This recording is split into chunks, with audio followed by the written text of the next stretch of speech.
Hello, I hope you are all doing well. Today I'm going to be talking about heat engines. I'm going to, one, talk about their diagram and the overall concept, two, the engine efficiency known as E, and the Carnot engine in its relation to entropy. So first off, here is the diagram. Essentially, hot reservoir or goes from a cold reservoir. Now the big concept is that the heat flow essentially goes from hot to cold, and so essentially as it goes from hot to cold, from a hot reservoir to a cold reservoir, we can siphon off some of that energy and use it for work. So essentially not all the energy goes from hot to cold, but essentially some of it leaves and it becomes work. That is the overall concept. The reason why we do this is because going from hot to cold is a natural phenomenon in nature. So we essentially are using a natural phenomenon and we're just taking or siphoning out of it. So we will make work from, TH to TC. So that is the overall concept. And two, the efficiency of the engine, E. So the basic efficiency is essentially we just take the proportion of how much of that work. So if all of the work, the 100% of it, is QH, that is the heat from the system, and we want to siphon some of it out, essentially we're looking at a proportion of what is the work done over all of the heat that we could have. So it's just a proportion, aka it's just a percentage of the total energy that we can have. That's pretty much it. And then the work is just like how this was a proportion of all the energy we can have. The work is just the difference of the hot, the QH minus QC. So we're just looking at the difference here, and that's pretty much it. So basically the work that doesn't go into QC or the energy that doesn't go into QC is the work. We just take the difference. That's all. And then we can put these two equations together, and we can see that QH minus QC over QH is the efficiency, which is also equal to 1 minus QC over QH. So another thing of note is that power, P, is also quite often used. That is just the change of work over, how the work changes per the temperature. You can also put this in a derivative form. Essentially, you'll see this in a couple different ways. Like, for example, let's just say we want to know the heat over some time. Well, we can find that by just saying, we know that QH equals the work over the efficiency, as we know from here. So we just essentially flip this equation around. Well, if we essentially multiply this by QH, or not QT, not even QT, some per time, we can see that this just becomes over E, which is the power over E. So that's just another way you can get it. So now that we have done that, we should look at, let's just do it a small example. Let's say that QH is equal to 900 joules, QC is equal to 500 joules. What is the work and what is the efficiency? Okay. Well, this is just pretty straightforward. Well, we know that E is equal to 1 minus QC over QH. This is also the same as QH minus QC over QH. And we know that this is just W over QH. So putting these together, 900 minus 500 over 900 is just equal to 400 over 900. Let me show this. And then this, of course, is just 900. So what does that mean? Well, if we threw this 900 over here, this would divide out. So the work is just equal to 400 joules. And then moving from that, we know that E is equal to work over QH. We know that work is equal to 400, joules is equal to 900. So we'll just take the proportion of this, and that is just 44.4%. So this engine is 44.5%. So another important concept with this is, one, the efficiency equaling 1 or 100%, the same thing. This is impossible, or at least impossible as we know. Why? That's because if Q is equal to 1, then that means that if we put this back into the equation, QC would have to equal 0. And the problem with this is that QC, if this equals 0, then TC, the temperature, has to equal 0, which means that it would have to equal absolute absolute 0 Kelvin. This is not possible. If you were to put in, say, a gas into, T1, time 1, and then all of the molecules or the particles within said gas were to slow down to be 0, which means because temperature is just the kinetic energy of the particles, if that were to be 0, there would be 0 energy. That doesn't work. That would be a big problem. In fact, not only that, but a gas, as it approaches 0 Kelvin, will become a liquid, and that will become a solid. So if you were to put this into a car and you were to try to get like 100% efficiency from that engine, you would be throwing out cubes, like throwing out solids from your car exhaust. That would be weird. It doesn't work. Maybe it will one day, but that is not the case now. But to talk about absolute efficiency, the Carnot engine is the absolute efficiency that an engine could achieve.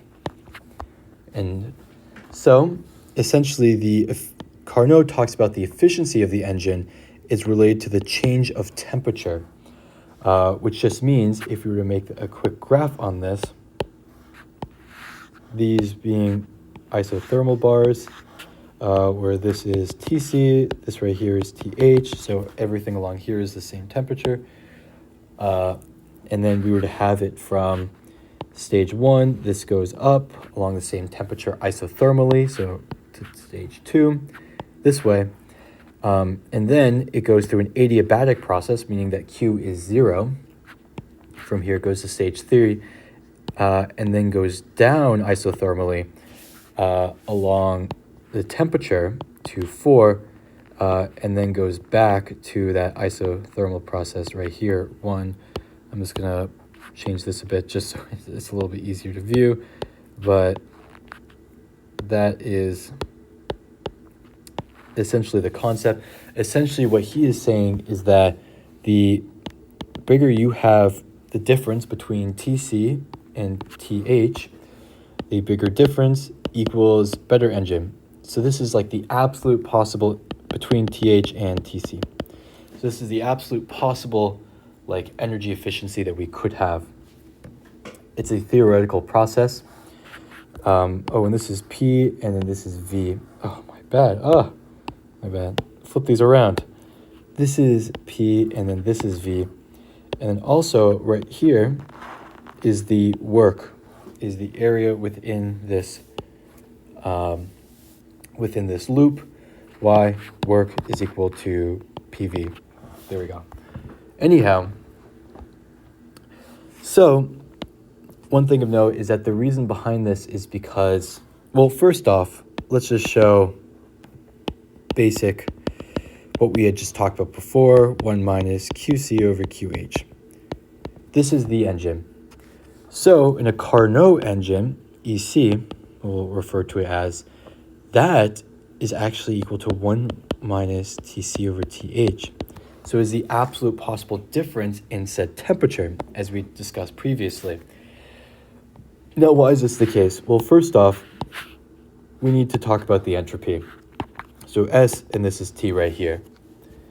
So from right here, we will see that this is entropy 1, this is entropy 2, and then this right here is TH, this right here is TC, right here, TH, TC. So this would go from entropy 1, it goes up, and then it stays along isothermally, goes back right here, 2, and then goes over here, and then the entropy changes, or it goes back from S2 to S1, and then also an isothermal process. So what does this mean? Well, the entropy is changing, is going from S1 to S2, 2 to 1. However, one thing of note is that the change of entropy overall is still 0. So the entropy is still changing. So this seems a bit misleading. It kind of is. I actually had to rework this video because I felt like that wasn't clear enough. But it's only through the natural process of as these stages reverse themselves. So it's reversible. But what does this mean? Well, the change of entropy is 0 in the environment, enviro, which means that the change of entropy, first off, is not increasing in the enviro, and also because the entropy is going back from S1 to S2 and S2 to S1, the overall change is 0. So this is overall. However, entropy is still changing, but this is an idealized system. So the entropy is reversible, or no, the system is reversible. So the entropy is changing from 1 to 2 and 2 to 1. Now, another thing of note is that first off, E is always going to be less than EC, the Carnot efficiency. The Carnot efficiency is the theoretical limit of the possibility of an engine between the cold and hot reservoir, from hot to cold, and the difference between them. So here I'm going to put in greater than or equal to sign, just because this is commonly how it is seen right here. And so, and beyond that, we know that 1 minus QH over QC, which is equal to work over QH, is greater than or equal to 1 minus TC over TH. Right here, Carnot efficiency in comparison to the regular efficiency. Now, let's talk a bit about this, because this is an interesting concept. QH is equal to TH times the change of entropy. QC is equal to TC times change of entropy. So why is this? Well, first off, TH, TS, this right here is U. It's like the du, the change of the internal energy. Now, why is this the case? Well, first off, let's look at this compared to this. Change of E, this is in joules. Now, what we know from the first law of thermodynamics is that since it is reversible, going back to the reversibility in the theoretical limit, du is equal to dq minus dw, but the internal energy is 0. There is no increasing entropy going on, which means that Q is equal to W here, which means that TdS is equal to dQ, also in joules.